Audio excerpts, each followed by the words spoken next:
What's going on, baseball fans? Jeremy Laracuente here for the Baseball Banter Broadcast, and we continue our series looking at the top 5 landing spots for several key players on the free agent market. Today, we look at the case for Michael Conforto. This is a very interesting outfielder, and I think that there's some unique opportunities and places he could end up.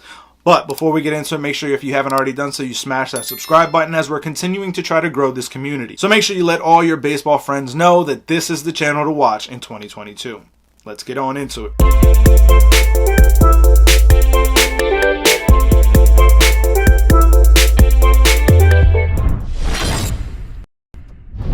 Now, as we look at the market for Michael Conforto, I think that there are some unique places where he could fit, as well as some old favorites looking at the outfield market. But we begin looking at the number 5 team on my list, and is that of the Texas Rangers. I think the Rangers are in a unique position because they have to fill seats in this very new ballpark. There's a lot to be desired when it comes to being a franchise-type star, and Michael Conforto could be one of the building blocks going forward for the Texas Rangers. Now, this is not going to come at an very cost-effective type of a signing, because I think that Conforto has the utmost ability.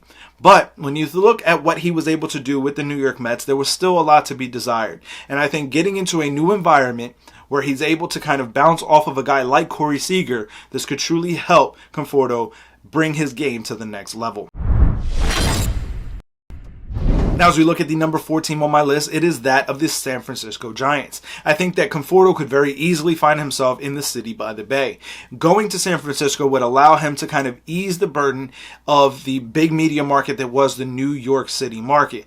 This would allow him to kind of play his game, and even if he starts off a little bit slow, the fans in San Francisco are going to be much more forgiving than they were in New York. I also think that by getting into a new environment, Conforto could easily find himself reaching that maximum potential that was always thought of with the New York Mets. I also think that under the kind of free spirit that is Gabe Kapler, Conforto could flourish.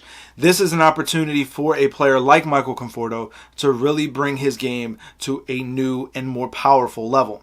Yes, it is a much more expansive ballpark in San Francisco, but I think if you catch the right breeze, it'll take the ball right out to the McCovey Cove. Now, as we look at the number 3 team on my list, it is a consistent favorite in this outfield market. It is that of the Los Angeles Angels of Anaheim. This is, again, a story old as time. You need to protect Mike Trout. The best way to do that is to build a lineup around him that can ease his burden. Anthony Rendon, Shohei Ohtani, Michael Conforto, Mike Trout. That is a powerful and dynamic foursome that could very easily take the Angels back to being the favorites in the American League West division.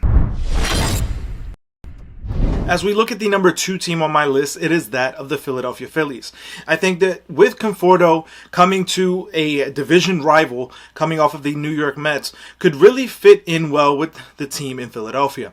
I think when you look at what he can bring to that lineup, in pairing him with Bryce Harper, Rhys Hoskins, and some of the other names in that Phillies lineup, this could be a very good landing spot for Conforto. I think especially in that hitter-friendly ballpark that is Citizens Bank Park, this could be a very easy fit, and a familiar set of confines by playing so many games in Citizens Bank Park could make for a much easier transition to a new ball club. As we look at the number 1 team on my list, this is another team that has consistently showed up in this outfield market, and it is that of the Boston Red Sox. I think Boston needs to really find themselves another outfielder, because I don't think that Jackie Bradley Jr. is going to be enough of an offensive player to have them fully lock into him for another season in 2022. There was a reason why they let him go in 2021, and even though they brought him back, that was a lack of defense, in my opinion, is the reason why they brought him back.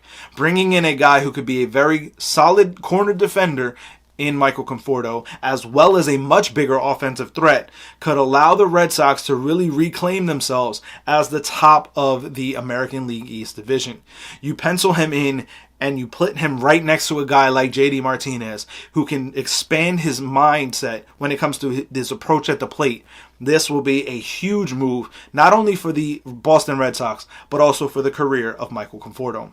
But I want to hear from you guys. Let me know your thoughts on this down in the comment section below. Where is the best fit for Michael Conforto? Do you think that he ends up on a team that I did not even mention? Let me know that and we'll continue the discussion.